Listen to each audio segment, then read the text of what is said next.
যারা নেককার স্ত্রী তাদের চারটা চিহ্ন থাকে, চারটা গুণ থাকে। নবীজি বলে এই চারটা গুণ যদি কোনো স্ত্রীর মধ্যে থাকে তাহলে বুঝে নিয়ে ওই স্ত্রী নেককার এবং ওই স্ত্রী জান্নাতি স্ত্রী। যেরকম সুবহানাল্লাহ।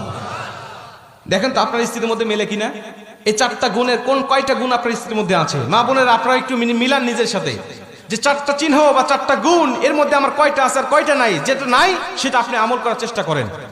প্রথম নম্বর, নবীজি বলছে যেই স্ত্রী কথাবার্তা বা অঙ্গ ভঙ্গি দিয়ে সবসময় তার স্বামীকে খুশি রাখতে চায়, সন্তুষ্ট রাখতে চায়, হাসাতে চায়, আমি নবীজি বলছি ওই স্ত্রী আদর্শবান স্ত্রী। যেরকম সুবহানাল্লাহ। অঙ্গভঙ্গি দিয়ে, হাসি দিয়ে, বিভিন্ন ভাবে কথাবার্তা দিয়ে স্বামীকে হাসি খুশি রাখতে চায়, সন্তুষ্ট রাখতে চায়, নবীজি বলছে ওই স্ত্রী সবচেয়ে আদর্শবান। আপনি মিলান তো আপনার স্ত্রী আপনাকে হাসায় কিনা, আপনাকে সন্তুষ্ট রাখতে চায় কিনা, নাকি সবসময় মুখ গোমরা করে রাখে।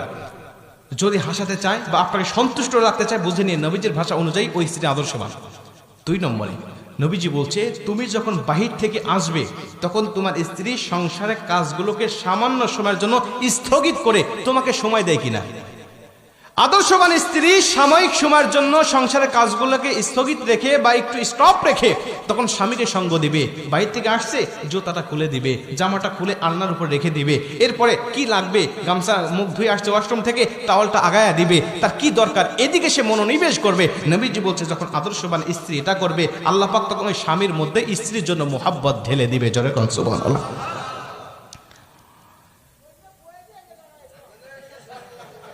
চাচা কি কয় একটা কি যে মুসিবতে আছে না আপনার, আমি তো বুঝতে পারতেছি। তো এইটা হলো 2 নম্বরে, তার মধ্যে 2টার মধ্যে 2টাই নাই, এটাই তো। আচ্ছা 2টা ফেল। গাজীপুরের মায়েরা আপনাদের দুর্নাম হয়ে যাচ্ছে কিন্তু। এরপরে 3 নম্বরে নবীজি বলছে যখন স্বামী মানসিকভাবে অশান্তির মধ্যে থাকবে, ব্যবসা বাণিজ্যে লস খাইছে বা কোনো দুর্ঘটনা ঘটছে, কোন একটা মানসিক ডিপ্রেশনের মধ্যে স্বামী আছে, তখন নেককার স্ত্রী যারা তারা স্বামীর ভুল না ধরে স্বামীকে মানসিকভাবে তাকে বিভিন্ন সাপোর্ট দিতে থাকে, প্রশান্তি দেয় বা সাপোর্ট দিতে থাকে যে আচ্ছা তুমি যেটা করছো সমস্যা নাই, তুমি ব্যবসায় লস খাইছে তো সমস্যা নাই, আল্লাহ আবারও আমাদেরকে আরো ভালো কিছু দিবে। আর যারা বদকার স্ত্রী তারা বলে আমি কইছিলাম তোমাকে এটা না করার জন্য, আমি কইছিলাম এই ব্যবসাটা না করার জন্য, আমি কইছিলাম এবং না যাওয়ার জন্য, তুমি আমার কথা শোনো না, এখন কেমন লাগে দেখো।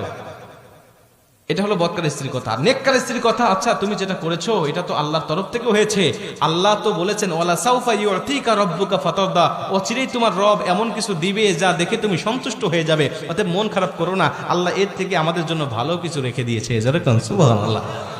বলেন এমন কথা যখন কোন স্ত্রীরা বলবে স্বামীকে, তখন ওই স্বামী কিন্তু যদিও কষ্টের মধ্যে থাকে কষ্ট মুহূর্তের মধ্যে দূর হয়ে যাবে, যে কেউ আমার পাশে নাই, আমার পাশে আমার মা নাই, বাবা নাই, আমার পরিবার পরিজন কেউ নাই, কিন্তু আমার অর্ধাঙ্গিনী আমার স্ত্রী আছে।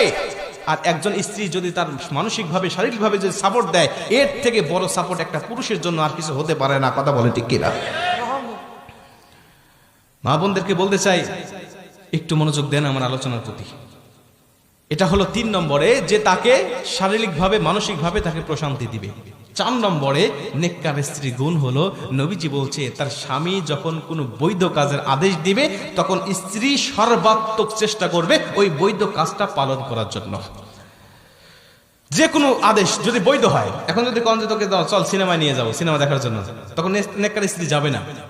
নেককার স্ত্রী যদি আপনার কোনো বন্ধু বান্ধবী আসে আর বলে যে আমার বন্ধু আসছে বাহির থেকে তোমাকে চা দিতে হবে, তাদের সামনে গিয়ে নেককার স্ত্রী বলবে না আমার যাওয়া যাবে না, কারণ এটা শরীয়তের গণ্ডির মধ্যে থেকে আপনি আমাকে আদেশ করেন নাই, আপনি শরীয়তের বাইরে আদেশ করছেন, আর কোনো পর পুরুষের সামনে আমার যাওয়া ঠিক হবে না।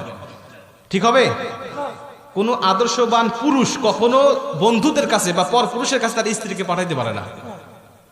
কারণ আমি পারতপক্ষে আমি চিন্তা করি আমার স্ত্রীকে কেউ বোরকার উপর দিয়ে দেখলেও আমার হিংসা হয়, আমার স্ত্রীকে কেউ বোরকার উপর দিয়ে যদি একটু নজর করে তাকিয়ে থাকে তারপরে আমার হিংসা হয় যে ও কেন দেখলো এতক্ষণ ধরে, এটা আমার হিংসা হয়। আর আপনি আমার স্ত্রীকে আপনি খোলামেলা করে আপনি পরপুরুষের কাছে দেখান। অনেক যুবক আছে নতুন বিয়ে করার পরে ফেসবুকে ছবি আপলোড না দিলে ওর ঘুমই হয় না, ওর বাসরাতই হবে না যদি ফেসবুকে আপলোড না দেয়। হ্যাঁ আগে শোনেন, আর দায়ুস লা ইয়াদখুলুল জান্নাহ, নবীজি বলছে দায়ুস কখনো জান্নাতে যাবে না। কোথায় যাবে না? জান্নাতে যাবে না। নবীজিকে সাহাবীরা জিজ্ঞেস করলেন ইয়া রাসূলুল্লাহ দায়ুস কারা? নবীজি বলছে দায়ুস কোনো মহিলা নয়, দায়ুস হলো পুরুষেরা। যেই সমস্ত পুরুষেরা ক্ষমতা থাকার পরেও তার স্ত্রীকে, তার মাকে, তার বোনকে আর তার মেয়েকে পর্দায় রাখে না।